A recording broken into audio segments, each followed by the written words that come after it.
All right. Good afternoon, everyone. Thank you for joining before time, and really excited to bring the third INCOSE India chapter webinar for all of you. We've had a fantastic response for starting from our all-member meet, and this is really the fourth virtual session, including that all-member meet, and the third webinar that we are bringing to our both members as well as potential members, those who are working in the area of systems engineering or are interested. So we've and also every form, registration form, we have a box that says any message for INCOSE India chapter. It's not a mandatory part of the form, but we've received several messages in those. It's very encouraging to receive your feedback that you're liking what you're seeing and you would like to see more of it. It's very, very encouraging for the chapter, to hear that feedback. So thank you so much, and keep joining and keep spreading the word about INCOSE India webinars. This has become a protocol thing for every session. I think it's good refresher if you're hearing it second time or third time, but we always have members who are joining for the first time in any session. So good to go over what is INCOSE and INCOSE India, a little bit about INCOSE India. INCOSE is a professional society, has over 18,000 members from around the globe. It's one of the largest systems engineering professional society. It has 53 technical working groups, working on various areas under the umbrella of systems engineering, like model-based systems engineering or requirements engineering, system science, and so on. And the latest one, smart city. So if you're interested in working, this presentation will be available. You can access the different working groups and participate in them. There are 74 plus chapters across 35 countries. There are 3,700 plus certified professionals and lots of CAB organizations, 120 plus CAB organizations associated with INCOSE. When we say CAB, we also have academia as CAB members of INCOSE. INCOSE India completing 10 years. You can say this is part of our celebration doing the webinars, although, we have to do this because of social distancing norms given the current situation. We have about 160 individual members, but most of our activities and events are open to those who are interested to participate and learn. In India, we have around 180 CAB associate members and 60 systems engineering professional certified members. We also have 3 local working groups, actually 2 of which were launched, kicked off last year, which is the model-based systems engineering working group, which is doing some fantastic work, and also prognostic health management working group, which is also, this is a joint technical working group with SAE. In architecture working group has been active for quite some years now, and they're doing a lot of activities. So reach out to us if you're interested to participate in any capacity and form. And yes, it's our 10th anniversary. So I think congratulations to all the members who have been associated. You've helped us reach this significant milestone. And if you're keeping tabs, actually INCOSE is also celebrating a milestone. It's the 30th anniversary of INCOSE.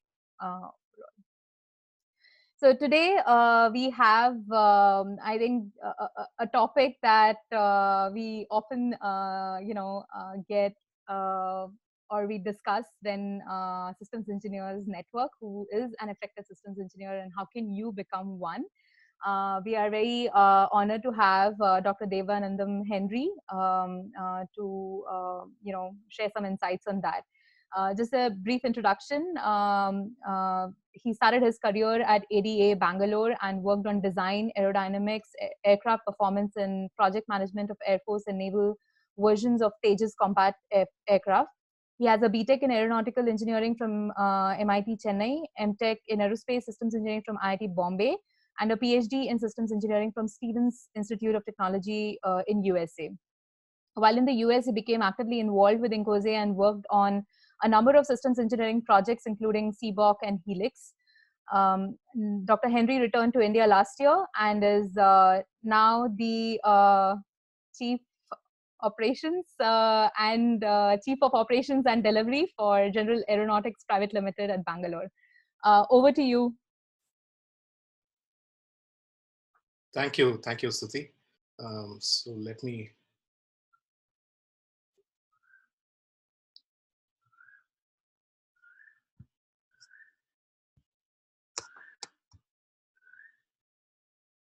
All right, so is my screen visible? Yes. All right, thank you, Stuti. Thank you all for joining. Greetings to everyone who's on the webinar now and others who may be watching this later. So I'm with General Aeronautics Private Limited Bangalore, but the topic that I'm going to be talking about is based on work that I did while I was at the Systems Engineering Research Center.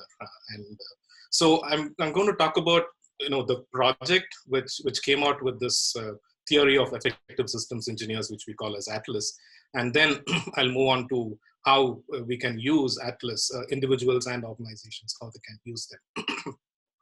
So the Helix project was one of the projects under the Systems Engineering Research Center, the SERC. Some of you may be familiar with the SERC. So this is a consortium of a number of universities in the US that do systems engineering. It is sponsored by the US Department of Defense, and it's led by Stevens, which is in Hoboken. But you'll see a number of universities that are very active in the systems engineering field, USC and Georgia Tech and Virginia Tech and Purdue and MIT. So all of them are part of the SERC, and there are a number of projects that the SERC takes up. And so this project that I'm going to talk about, Helix project, was something that we at Stevens executed for the DoD, Department of Defense in the US. So if you look at why this project was initiated, the DoD workforce of systems engineers was nearing retirement. So that was one of the concerns for the US Department of Defense. Again, this is a curve that you may have heard. It's called the bathtub curve. It's used in a number of different ways, but in the context of systems engineering workforce, what this kind of tells you, it's just an illustration, but what it kind of tells you is that typically in an organization there is a large number of senior systems engineers, and then there are a number of mid-level systems engineers, and again a large number of junior systems engineers. And when you look at their eligibility, their eligibility to retire, many senior systems engineers are close to retirement. So if this whole curve kind of shifts to the right, what you will see is that number of senior experienced systems engineers would be leaving the workforce. And then there are a very smaller number of mid-level systems engineers and then junior systems engineers. So this was a concern for systems engineering organizations. And the other was that the whole systems engineering landscape, given how it started, has changed a lot. There are so many complex projects coming up. The budgets are shrinking, schedules are shrinking, and you are hearing more about new tools, new processes, new technologies that are coming up. And so there needed to be a way for the systems engineering workforce to keep up with all the change that was happening around. But the big takeaway was that across organizations that do systems engineering, there was no real agreement or common understanding on what is the effectiveness of systems engineers and what are the levers which if you move, you can kind of increase the effectiveness of systems engineers. So there was no common understanding on that. And all organizations were doing a number of things to improve their workforce, but all those efforts, are they really contributing towards increasing the effectiveness of systems engineers? What impact was all of those, what was the impact of those efforts? Those were things that were not clear, even though organizations were spending a lot of resources, time and money, all these things. So these were the kind of lead motivators. And last one, more of an opportunity than a motivator, is that we were the research team that did the whole bookcase project, which came out with the CBOK, the Systems Engineering Body of Knowledge, which many of you may be familiar with and are active users of. So we had just finished the development of CBOK 1.0, and we had transitioned, and that was, by the way, funded by the US Department of Defense. And we had transitioned over it to a governing body which had INCOSE, IEEE, and SERC. So this team was going ahead with the next project, and that was Helix. And so Helix started off as a multi-year study, started in 2012, to understand the systems engineering workforce in the US Department of Defense primarily, and all its associated organizations. The term DIB, or Defense Industrial Base, is commonly used to denote all the primary and secondary and tertiary contractors who do systems engineering work for the DoD. And then other sectors that may or may not be relevant to DoD, but who also perform systems engineering. So this is the scope with which we started. And these were three research questions that we started with. What are the characteristics of systems engineers? How effective are systems engineers, and what really makes them effective? And what are employers doing to improve the effectiveness of systems engineers? So these were the questions that we wanted to address. And there were two things that we were clear about in terms of the focus of the project. The first is that this was focused on the systems engineer more than the discipline of systems engineering. So this kind of differentiates it from a number of other efforts that have been going on, where we are focusing not on the discipline of systems engineering, but the people who are performing systems engineering.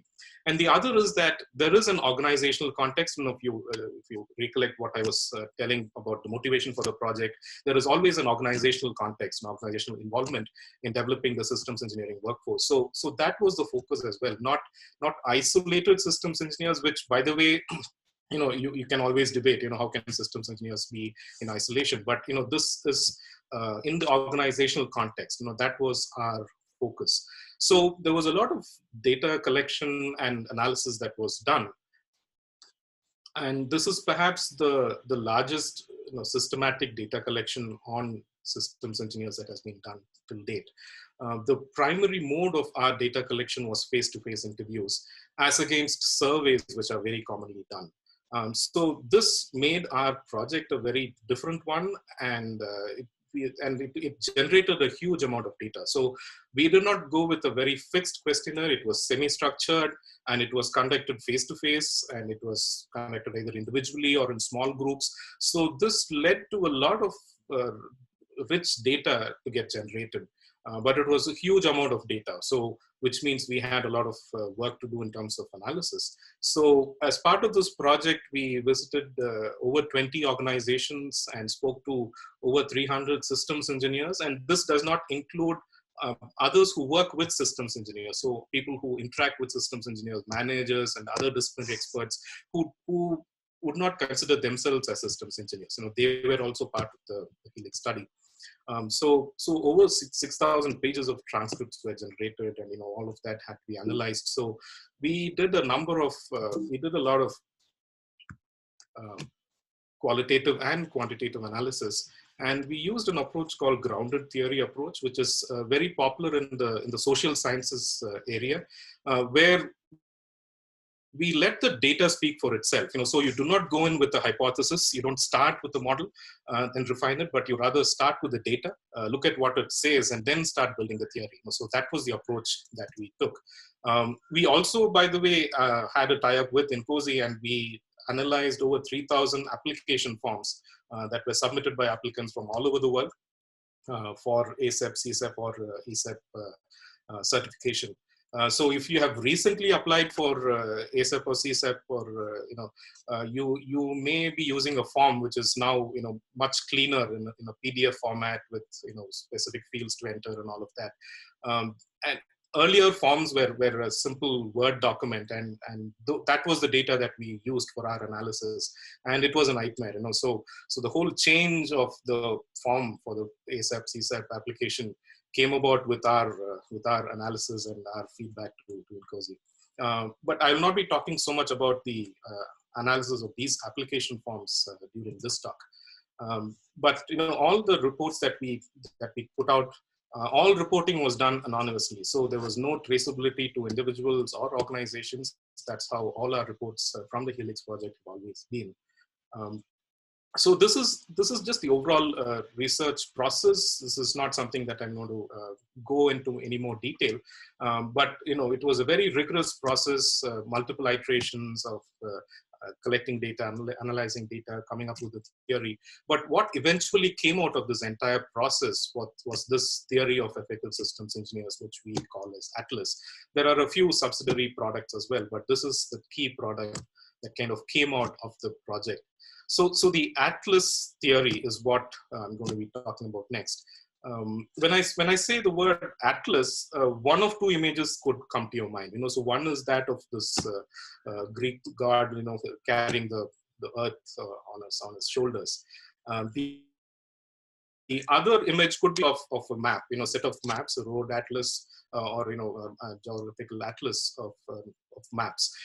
Both these kind of resonate with what Atlas is about. And so when we talk to systems engineers, one of the images that we got a lot was that systems engineers essentially carry the project on their shoulders, especially in a large team, a diverse team, and a large organization, a complex project.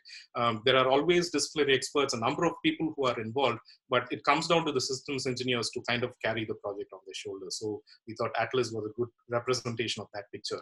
And then when we talk about an atlas, you use it for navigation. And before the days of GPS, I mean, you used to use maps to go from one place to another. So when you look at it in terms of navigating a career in systems engineering, this atlas theory can help. So this was the reason why we picked the name Atlas for the theory. I'll be presenting this theory as a systemogram. Again, a systemogram is one of the soft systems methodology, a diagram, which some of you may or may not be familiar with. So a systemogram typically looks something like this. This is a systemogram that we did for the INCOSE project. This is one of the more colorful, more busy kind of a systemogram. The one for Atlas is much simple, but this is kind of how a systemogram looks like, and you may have seen it in many systems engineering publications or presentations. It was developed by one John Boardman, a very good friend of mine, a mentor, who was based in the UK, but he was associated with Stevens for a long time, and that's how I got associated with him. So when he developed the systemogram, he also came out with a few rules, and it's, I think, important to just go through those rules, because I will try my best to follow them in presenting the systemogram. Firstly, the systemogram tells a story, and it tells it in sentences, right? So you have to read it as sentences, and you also have to present it as sentences. But unfortunately, many systemograms are just kind of thrown at you, like this bookcase systemogram. If you just look at the whole systemogram, that doesn't tell you the story yet. But you'll have to read through the sentences, and so it's always something that Boardman tells us. You present it as, you build up the systemogram with sentences, and that gives you a good feel of what the systemogram is about. There is a primary sentence that runs from the top left to the bottom right. So if you look at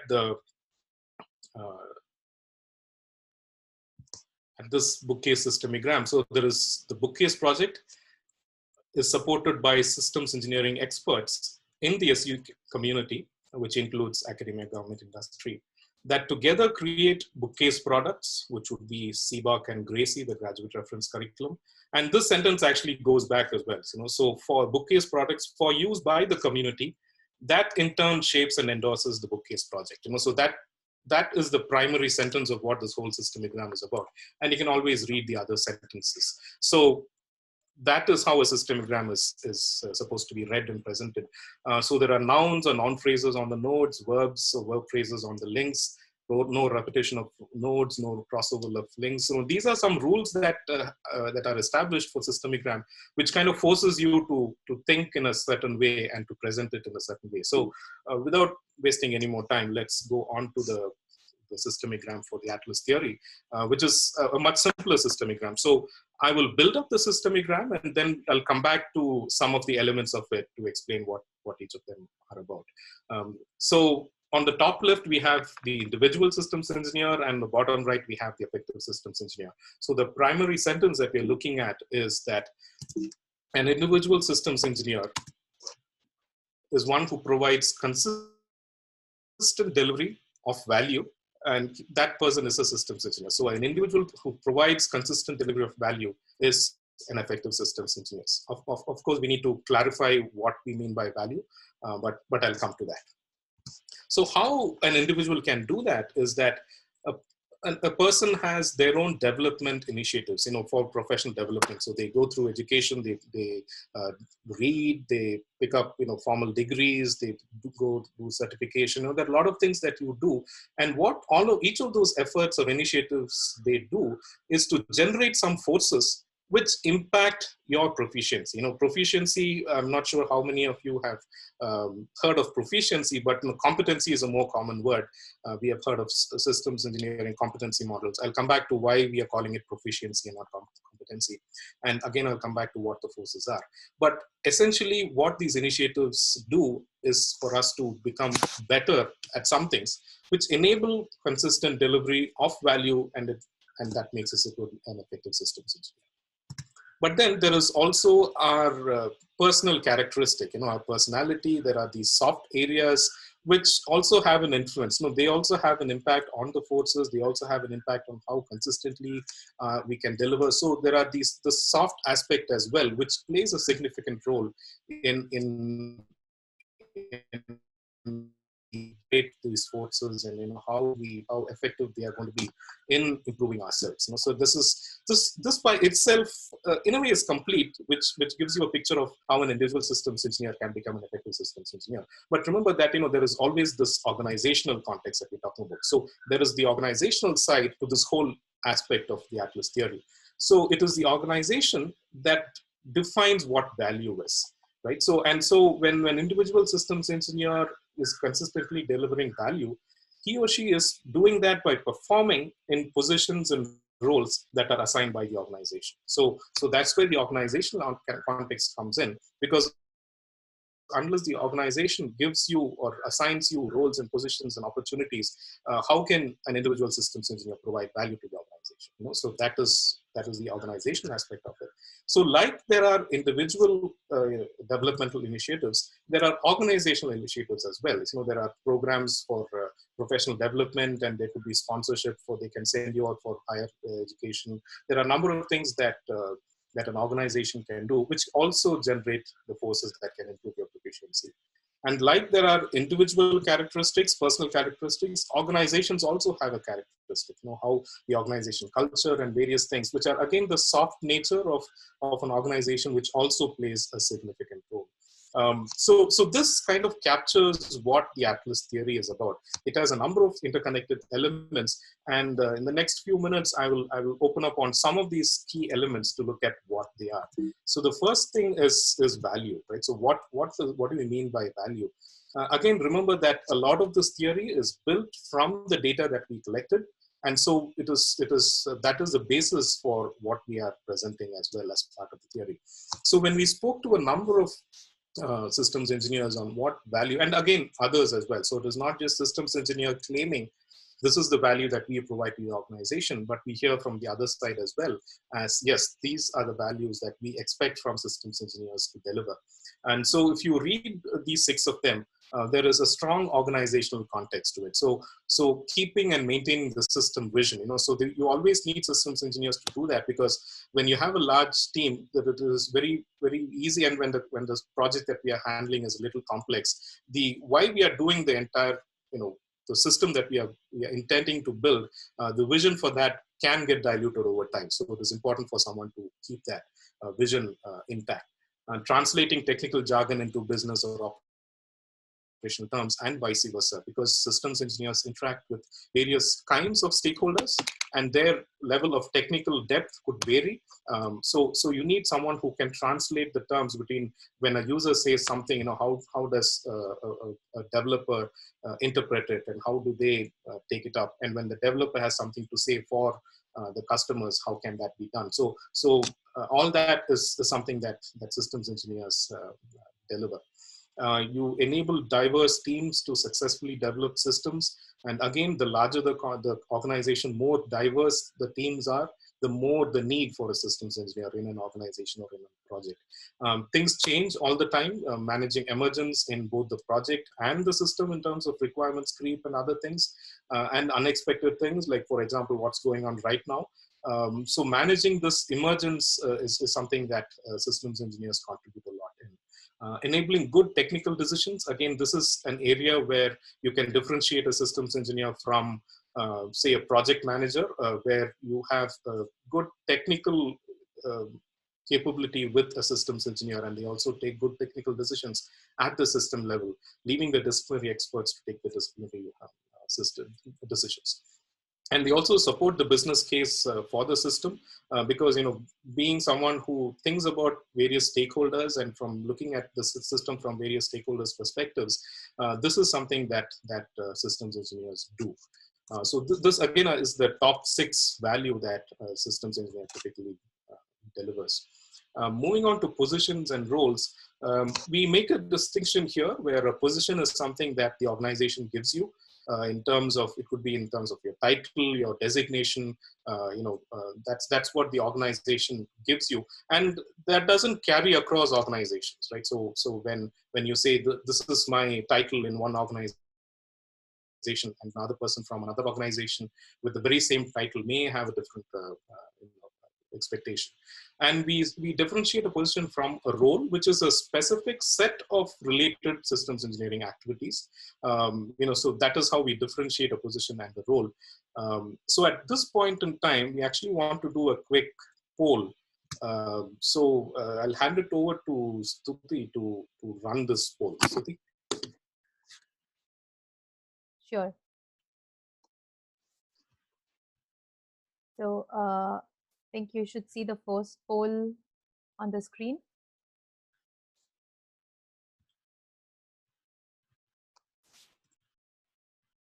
Yes, Stuti.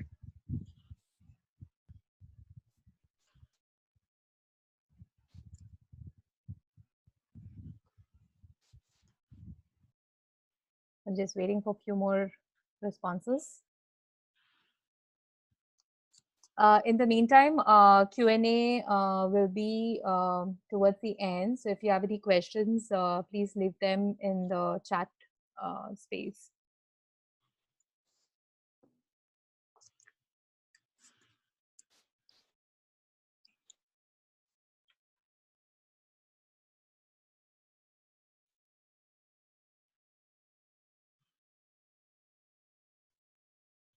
All right. Do you want? Should I share the results for the first question? I think you can go ahead with all 3, Stuti. Okay.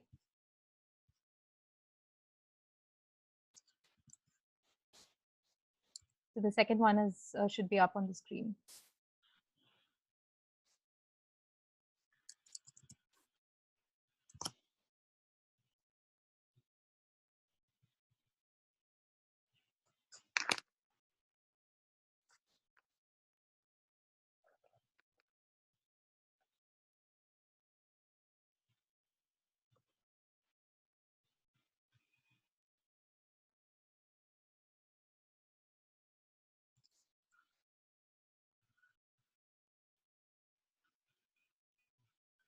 Just waiting for a few more to trickle in.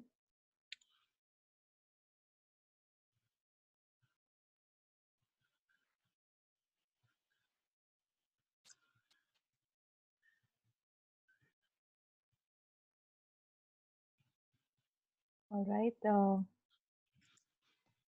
Now I'm pushing the third and the last question.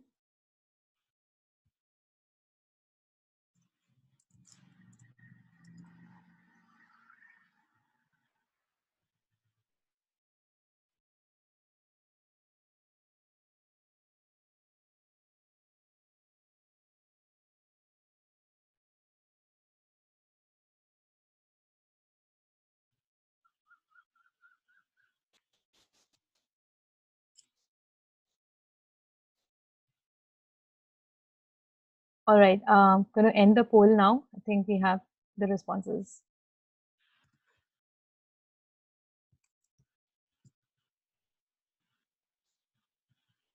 over to you, Deva. Yes.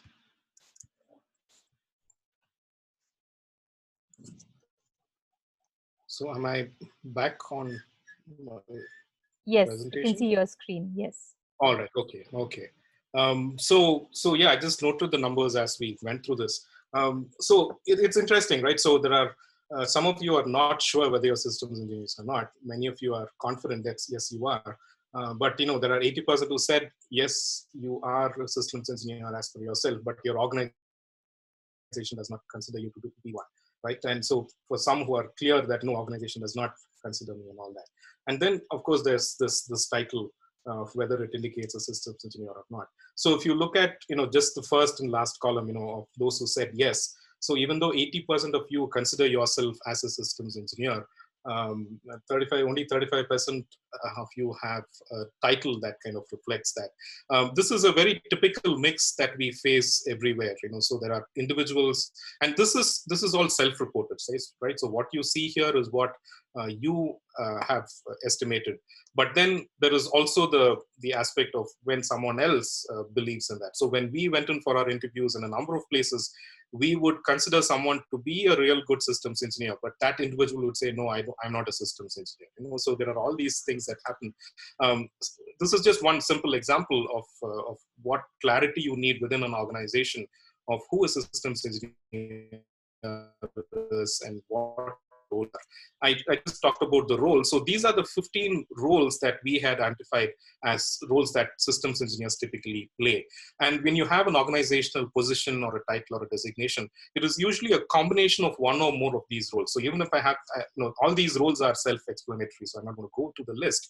But when you look at your own role in your organization and look at this, I'm sure you will be able to pick up a few of them. It may not be just one, but it could be a combination or two or three or even more. And that's very typical in any organization. And by the way, the starting point for this was the seminal paper by Sarah Sheard, which many of you may have read. It's called 12 Systems Engineering Roles. It was published way back in '96. And then she came up with another updated version. But this builds on that. And so this is the 15 roles that we identify as what systems engineers play. And moving on to the other aspects of the Atlas theory, I want to focus in on the center part of it, where we have the forces, the characteristics, and the proficiency. And so there are these forces that impact the proficiency level. So again, I said we use proficiency and not competency, and we did that for a few reasons. One is when we looked around, competency is more of like a pass or a fail, or something like it's satisfactory, right? So it is a competency gives the implication that you are minimally effective, yes, but not highly effective. So the term proficiency is usually associated with being highly effective. So we chose that. Another reason was there were a number of adult skill development acquisition stages, and in that there's you can start with novice and beginner, and then you have a competent, you are proficient, and then you become an expert. So the proficiency always comes higher. But the biggest factor was that there were a number of competency models that were already available for systems engineers, and so many of them who have been in the systems engineering field for a long time always had some competency model, something that they liked. They always had that in the back of their minds. It could be an INCOSE systems engineer competency model. The NASA has one, Boeing has one, MITRE has one. There are a number of competency models that are around, and that came in the way of some of the discussions. And so we wanted to avoid the term competency, and that's why we used proficiency. And so when we looked at the forces, there were three main forces that were identified, and in this order. So the experiences that you gain over time cause the most significant impact on your proficiency levels. And so as you gain more experience, you become better. So this had a lot of profound effect as well, because there are some who believe that systems engineers, you cannot have junior systems engineers. Right? So you cannot come out of college and then straight away become a systems engineer. There were some individuals and some organizations also who believed that systems engineers were by nature people who were higher up in the management and who were senior people. So experiences play a very crucial role.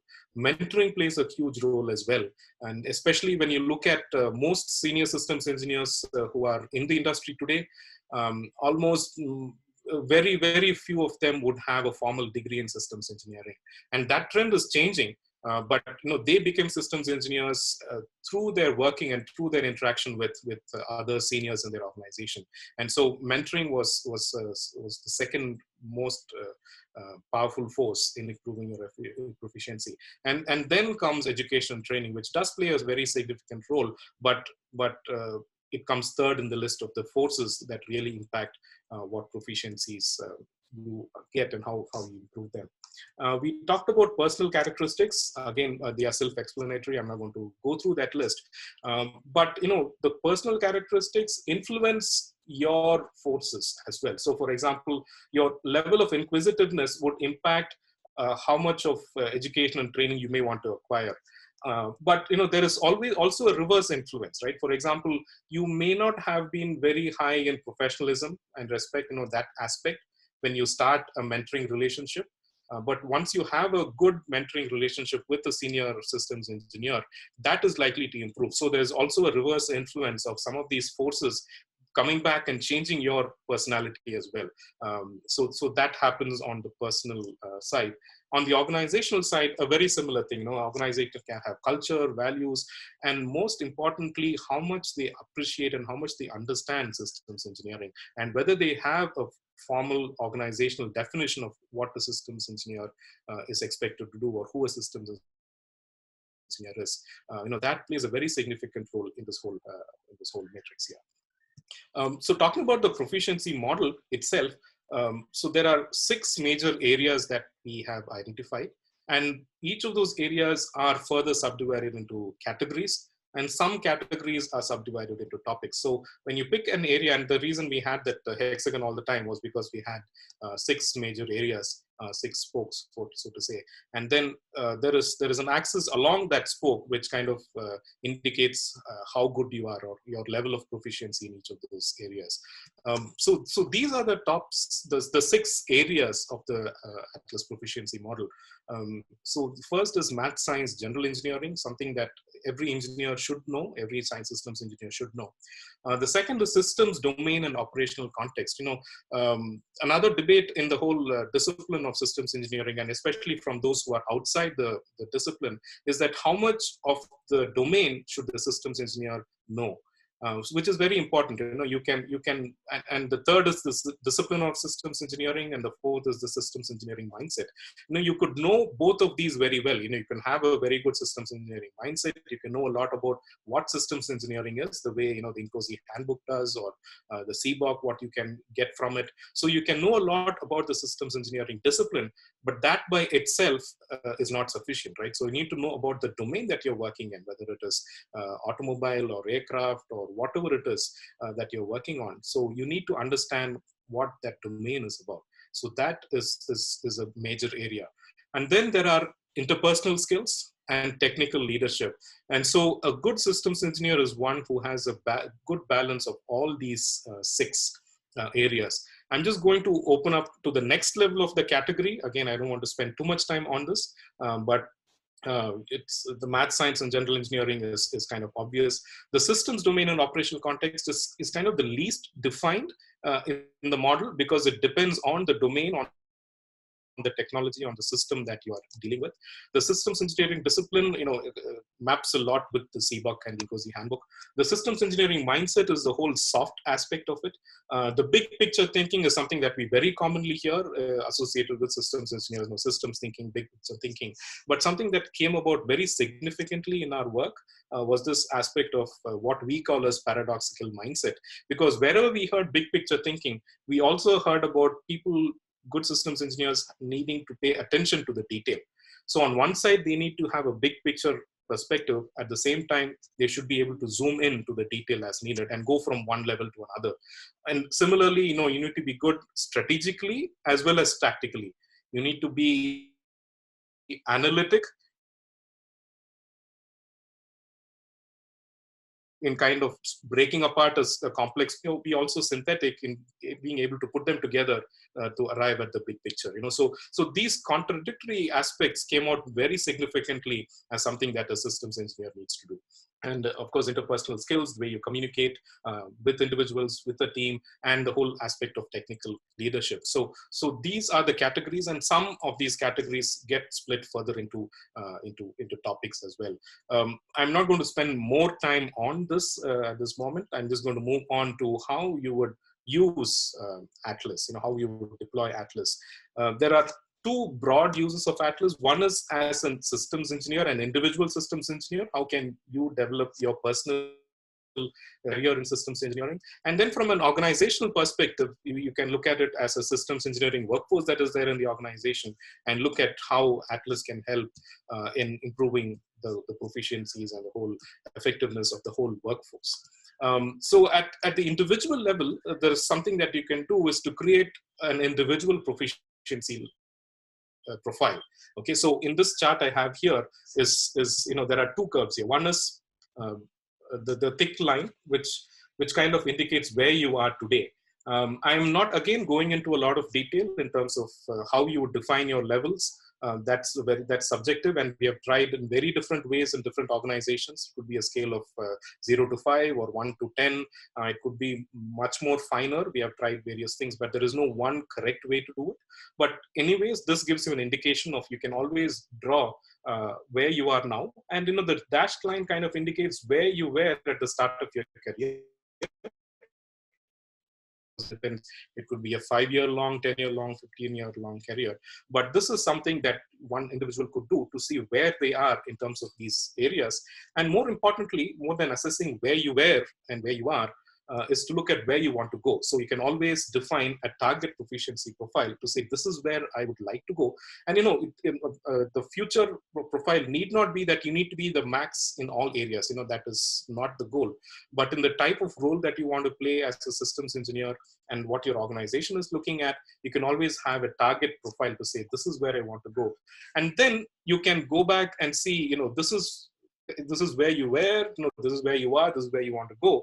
And so what kind of experiences, mentoring and education training will I need to make this happen? And, which are some organizational or personal characteristics that are coming in the way that, personally, if there are things that I can improve on, organizationally, are there things, initiatives and things that the organization can do to enable this growth? So this is something that, that can be done at the individual level. Another aspect of beyond just drawing these proficiency profiles is to kind of draw your whole career path. This is again a significant product that came out of our Helix research, is that this kind of in one slide, it captures your entire career. So on the top, you have your proficiency profiles at 3 points in time, and the green bars kind of indicate which life cycle phases you were involved with. And then the next half tells you the various roles, again, with reference to the 15 roles that we have identified. You go all the way down to the bottom, you have your educational milestones in the yellow diamonds, and you have the red circles, which are the career milestones. And then you could have moved from one organization to another. Within an organization, you could have performed multiple positions. But then, this gives you a full picture of where you are in your career. Of course, it will be very lean earlier in your career. But then when you look at the career path of a chief systems engineer, which we have done a lot. So this is the career path of an actual chief systems engineer. We are not naming the person or the organizations that she has been a part of. But this is a person who has, this captures 25 years of their career. Started with a BS in mechanical engineering, got an MBA, worked on a large defense telecom, moved on to a government telecom. That's where they got their first systems engineering position, became a chief systems engineer a few years later, became an organizational manager, then moved on to a smaller company, started a second chief systems engineering position. And when you look up, these are the various life cycle phases that that individual has been exposed to, and the various roles that they have played. So when you look at this from an individual's perspective, this would give you a feel for, if you're playing the similar kind of roles, you may want to explore new roles. If you're looking at just a very limited number of life cycle phases, you may want to expand that as well. And again, in an organizational context, it's not an individual's decision. There is a significant organizational role in this as well. But this opens up that conversation between an individual and an organization. So from an organizational perspective, just to give you a quick feel of some of the things that we have done. So this is in an organization where we took a look at 20 systems engineers, drew their proficiency profiles, and this chart kind of gives you what the strongest and weakest proficiencies are. So for each individual, so if you pick number 5, for example, the systems engineer number 5, for that individual, the strongest proficiency is the systems engineering mindset, according to them. All this is self-reported, and the weakest, according to them, is the systems engineering discipline. So likewise, you can do this. And so you see a lot of reds in the math, science, general engineering, which is very, very typical. And that's a whole discussion by itself. But you can see that systems engineering mindset is a strong proficiency for this workforce. And so there are not too many who are very strong in interpersonal skills. So that's something maybe the organization can look at improving. So this can also get to give a feel for the organization when they are forming a systems engineering team, to pick up a good balance of people, because you cannot expect one person to be equally strongly proficient in all areas. You will always have a mix. So how do you form a team? Another aspect is to see the change in proficiency levels over time. Again, we did this in a number of ways. So this was how they are today versus how they were 5 years ago. So that was the baseline for this. And see, if you see, the math science generally dropped from where they were. Number of things increases significantly. If you look at the systems engineering discipline, you can see a strong increase from where they were. Like for example, number 9, the change was from 1 to 10, right? So that was the change, or from 0 to 9, the change was 9. This was an organization that supported people to go for a master's degree in systems engineering, right? So this was something that came out. But at the same time, the concern for the organization is that the systems engineering mindset, it has not changed for many. For one person, it has dropped, except for a few, like for number 3 and number 5, who changed that level by 6. The change has been very trivial. So this gives an indication for the organization that they need to do something about improving the systems engineering mindset of their workforce. So these are some of the things that you can do with Atlas. I just want to end with a few actual cases of how Atlas is being used. Again, these are typically US examples, but the US Army Research Development Engineering Center, which we call RDEC, so they created, for all the systems engineering positions that they have, they created baseline proficiency profiles and say, when someone is at this position, this is what their profile should look like at a minimum. And then they went ahead with self-assessments of individuals, compared it with that. So that is something that RDEC did. BAE kind of validated, again, some of these organizations are very mature in terms of their systems engineering workforce and operations. So they validated a lot of their organizational initiatives based on the Atlas theory to make sure that their initiatives, that where they were spending money on, was actually improving the effectiveness of people. That was something that BAE did. MITRE, some of you may have heard about the MITRE competency model. They have been in the systems engineering business for a very long time. So even though they had a strong competency model, they used the Atlas theory. And so we created a very tailored proficiency model for MITRE, and likewise a profile. And so they had all their systems engineers get that profile done.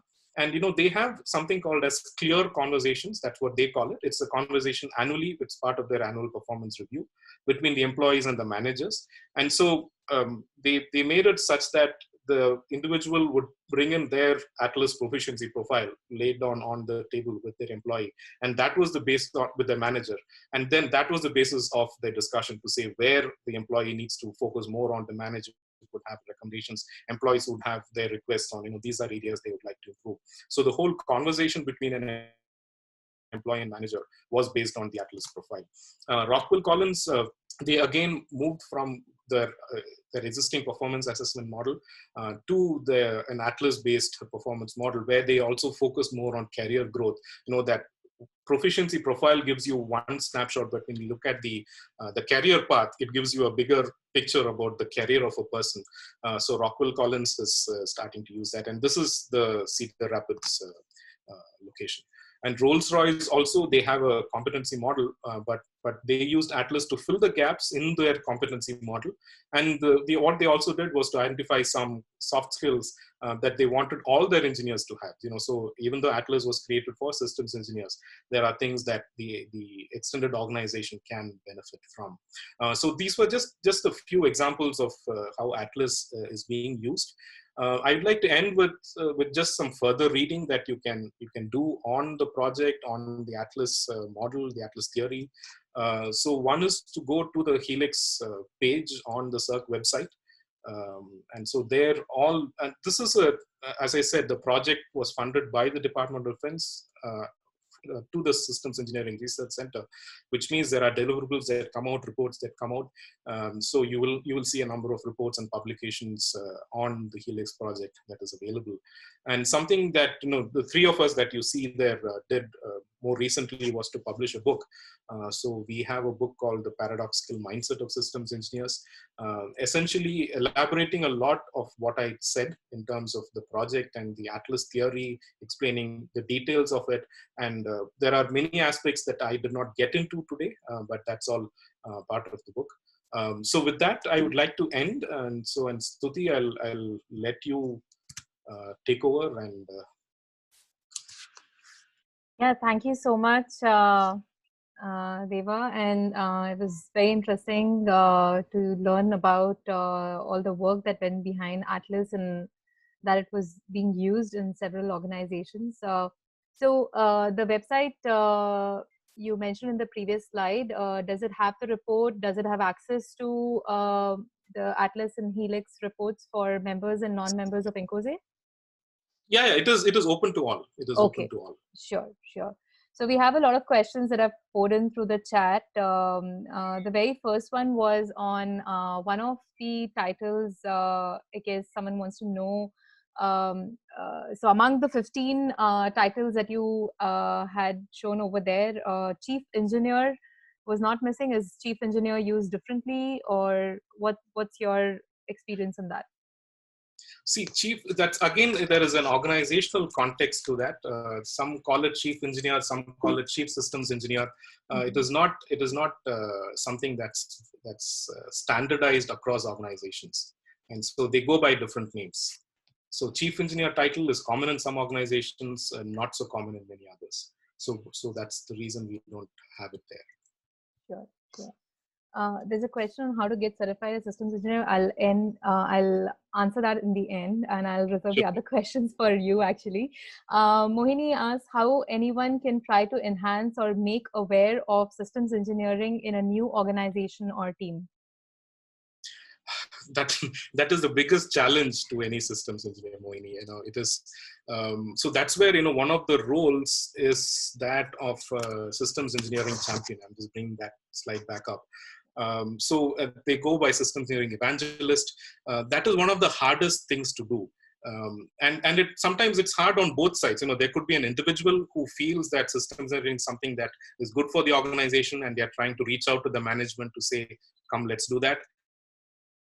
And that has its own challenges. It also has a challenge the other way around, where the top management feels that yes, systems engineering is something that we need to do. They go have sign MOUs, they bring in initiatives, but the next level of mid-level managers, they don't appreciate it as much. And the next level of the junior level engineers, they are totally lost as to what we are doing, why we are doing. So this is a challenge. It needs to happen organically. There is no one fixed way to do it. So it has to be done. There's no one clear way, but it's good that you have such an intent. But it has to be tailored, really tailored. And I've seen organizations, and I've been part of organizations where systems engineering is not recognized at all, but at the same time they have some appreciation of systems engineering. So I don't have a definite answer to that, but that's something that really needs to be worked upon, and it takes time. It just doesn't happen overnight. Sure. The next one is from Shivram. He asks, many technology companies have established a new role called product manager. They define the product features, requirements, and interact with the developers, engineers, and manage the hardware and software architecture, lifecycle, as well as releases. So do you think this is another new subset of a systems engineer? So again, so this is very organization dependent. Okay, so there are organizations that very clearly define what the role of take systems engineer and project manager, for example. The clarity does not exist in all organizations. So what is the role of a systems engineer? What is the role of a project manager? What is the role of a product manager? What is the role of a program manager? So there are all these things which is very organizational specific. As long as there is a clear understanding, that's why some of these things do not translate well from one organization to another. And so it depends on the products that your organization is looking at and how you have defined your organizational structure. When you build a team to develop a product, who all make up that team, what is the structure of that team, that is very specific to your organization. And so that's why we are still staying with these roles, because for a systems engineer, you probably pick one or more of these 15, and that defines the position of that individual in an organization. And remember, we are focusing on the systems engineer here, but there could be other roles that may not be part of this 15. So our take is that these 15 are the roles that the systems engineer plays. But you can always be a systems engineer and have another hat on your head as well. And so that's where the confusion also begins to happen. But from a systems engineer's point of view, these are the 15 that you would do. If there is anything out of it, it's probably a non-systems engineering role, but also something that you are expected to do as a systems engineer. And that is very organization specific. Sure. I hope it So in this case, the role, the responsibilities that the product manager has been assigned are actually systems engineering roles, but being titled product manager. Okay. The next question is, what should a systems engineer know to avoid what might have happened with Boeing 737?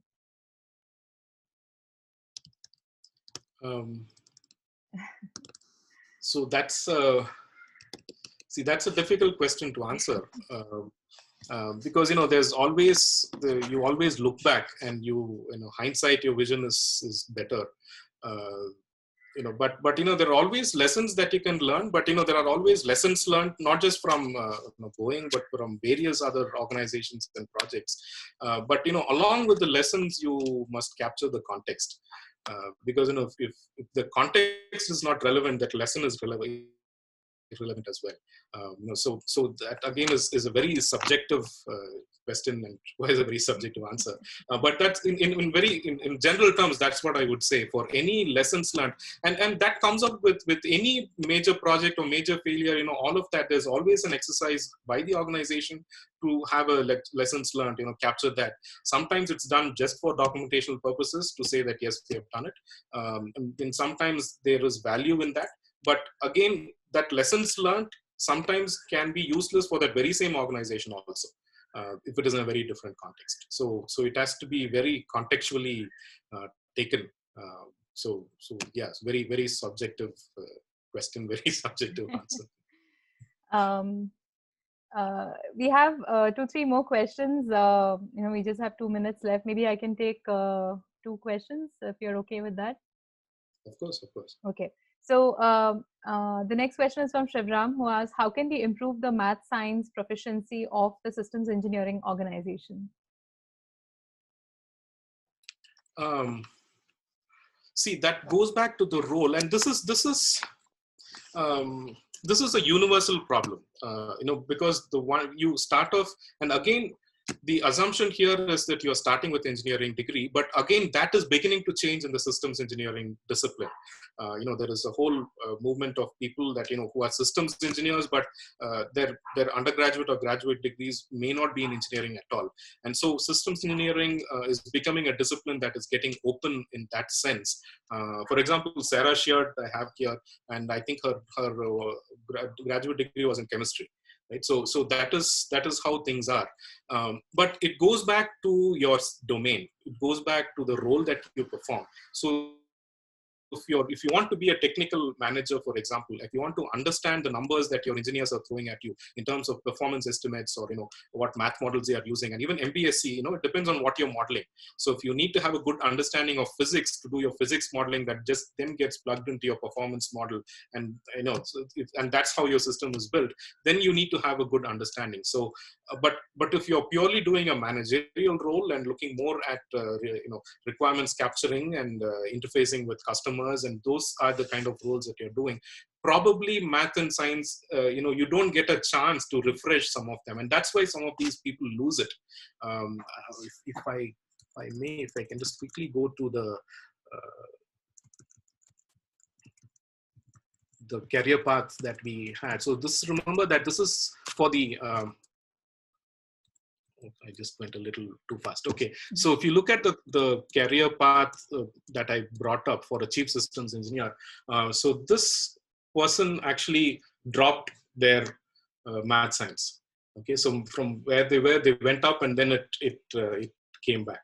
This is the one, right? So this is very typical. This is for a chief systems engineer. So it is not that it is right or wrong. It is the kind of familiarity that you need to have to perform the role that you are in.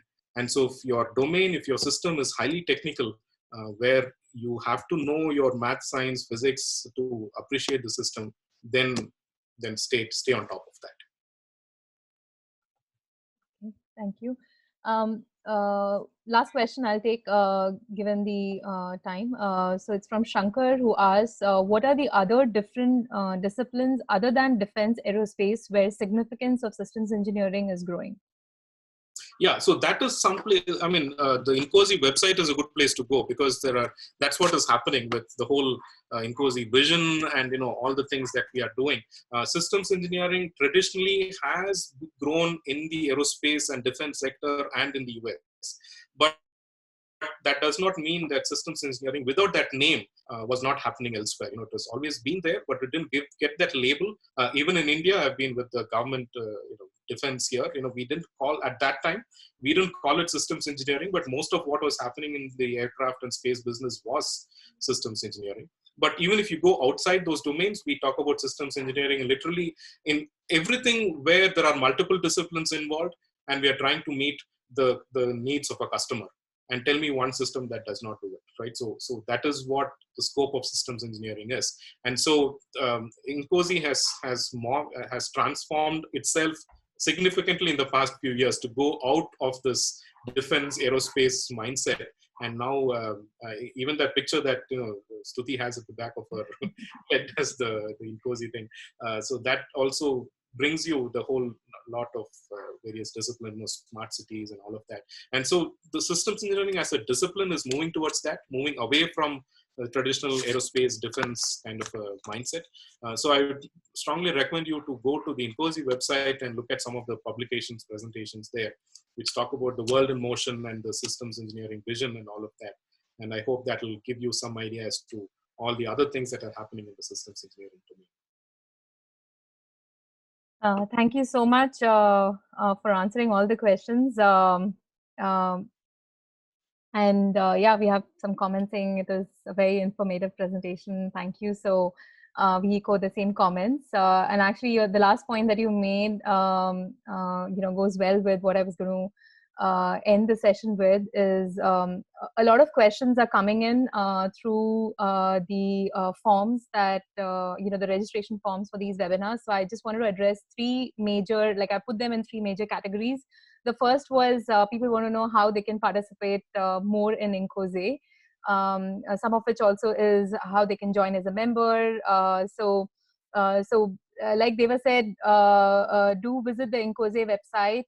There is sufficient information for you to join as a member. There's no separate membership for India. But as you join as a member, you can mention that you're located in India, and so your membership will be associated with the India chapter. You can be there are several volunteering opportunities. We do a lot of communication about those through emails as well as on our LinkedIn and Twitter pages. So follow us over there. And once you're a member, you'll be continuously receiving some of the communication. Then you can also participate in the working groups. You can participate in webinars like this. We don't mandate that you have INCOSE membership. We don't even, check for that. I don't know how it's going to be in the future, but as of today, it's open to all members and non-members. The second category of questions is around certification exams. So the India chapter committee is, tightly in communication with INCOSE headquarters, specifically the certification program manager, and we are trying to learn what strategies they are playing out given the current situation, how to conduct the exams, because we have both going to a prometric center as well as giving paper exams, and we just need to wait for some time to see how it plays out and how we can resume having those exams. So stay in touch, watch out for the communication, if you're on the lines of certification exam. We're also soon launching, we have a mentoring program going on in India chapter for certification preparation, but we are launching it in a different format, so watch out for the communication on that. The third one is, how do we access recorded versions of the webinars? So if you go to YouTube, there is INCOSE YouTube channel. We have a separate playlist for INCOSE India. So obviously, there's a whole lot of video database available in INCOSE YouTube channel. But if you want to specifically look out for the webinars that are happening via the INCOSE India chapter, you can look at the INCOSE India playlist, and you can find all the videos there.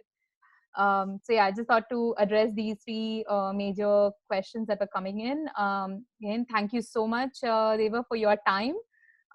First day of the month, and I'm sure, and first day of Unlock 1.0. So I'm sure busy days ahead. But again, thank you so much for sharing all about Atlas, and for your time. Thank you everyone for joining and being here for the webinar. Bye.